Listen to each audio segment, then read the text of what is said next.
Many people ask, and I've been asked this before, why do you guys put your face on the ground? What are you doing? What is this prostration? You know, this prostration, or sujood in the Arabic language, is not something new. If you look, for example, in the Christian New Testament, the book of Matthew, chapter 26, verse 39, you'll find Jesus described there as prostrating and beseeching his Lord for his bounties. In the Old Testament, we find the great prophets, such as Abraham and Moses and David, peace be upon all of them, described as prostrating and beseeching their Lord. What this shows us is that Islam is not a new message. Islam is not the invention of Muhammad, peace be upon him, but Islam is the message of all of the prophets, and the prophecy of Muhammad is the culmination of that prophetic message. It represents the zenith of the prophetic message to humanity. Now, what I would like you to do is try to imagine a way that you would show your submission to God. What would you do? What act would you exhibit if you wanted to show your submission to God? Is there any greater act than the act of prostration?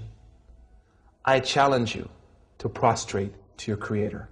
Malcolm X, a famous convert to Islam, said the most difficult thing he had to do when he became a Muslim was to destroy the arrogance in his soul and prostrate to his Lord.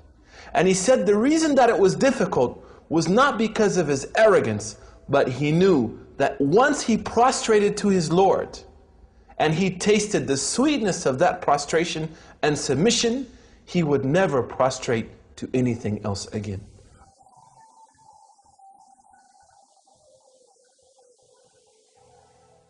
And he, Jesus, went a little further and fell on his face and prayed. The Bible, Matthew 26:39. Allahu Akbar, Allahu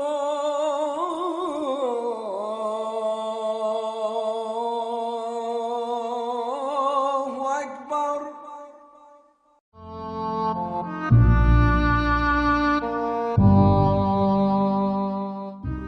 A Muslim is supposed to pay a financial obligation called zakah. All Muslims should spend 2.5% of their cash savings that were unused for a whole year on the poor, the needy, the homeless, and the orphans. In the early ages, zakah played a major role in freeing slaves. Muslims used it to buy slaves and free them on the spot. 5 to 10% of any agricultural income. 5% is the percentage applied on those who have irrigation systems.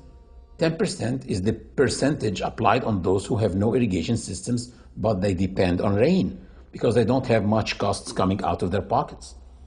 20% of any extracted resources or minerals, like petroleum, which means that governments, before they go buy arms and weapons for their armies, according to this ritual, they should spend at least 20% of their resources on the poor, the needy, the hungry people, and the homeless.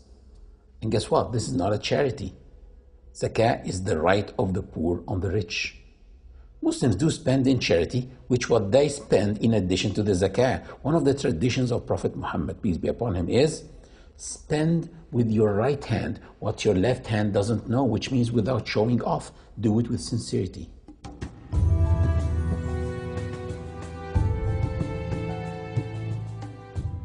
Muslims fast the month of Ramadan, which is the 9th month in the lunar calendar. In Ramadan, Muslims do not eat, drink, nor engage in any sexual activity from dawn till sunset. At dawn, one controls himself from approaching the lawful, eating, drinking, or any sexual activity with his wife.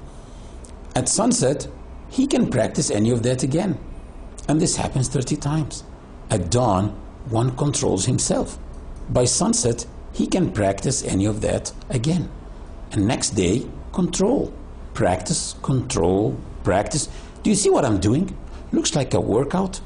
After 30 days, one becomes behind the wheel, driving this body, not his body driving him. He becomes in control of his stomach and his sexual organs. Fasting is a ritual of worship that enhances your patience and perseverance through the discipline. Allah said in the Quran about fasting, O you who believe, fasting has been prescribed on you as it was prescribed on those before you, that you might guard yourselves.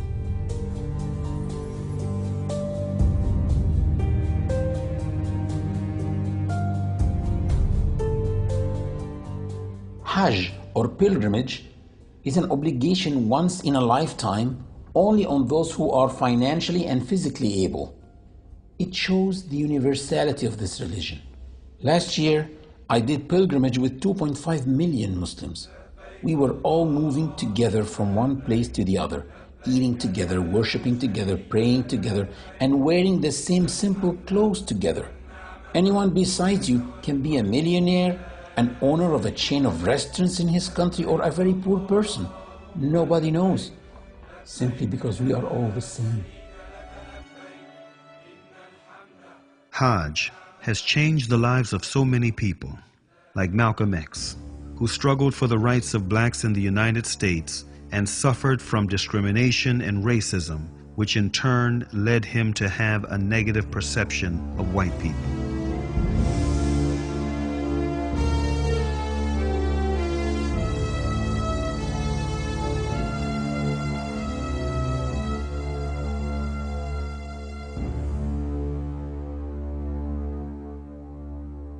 After performing Hajj, he changed.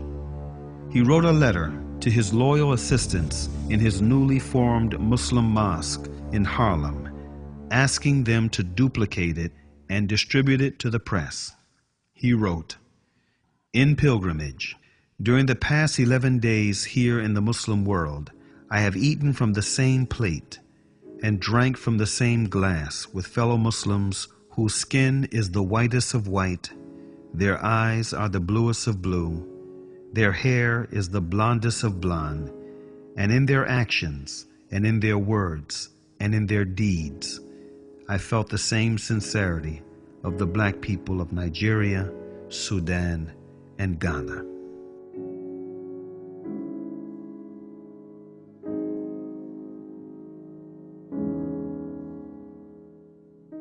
Peace, justice, and security can be attained only when man knows the purpose of his creation. That purpose is to turn to one's Creator, to turn to the one and only God, Allah.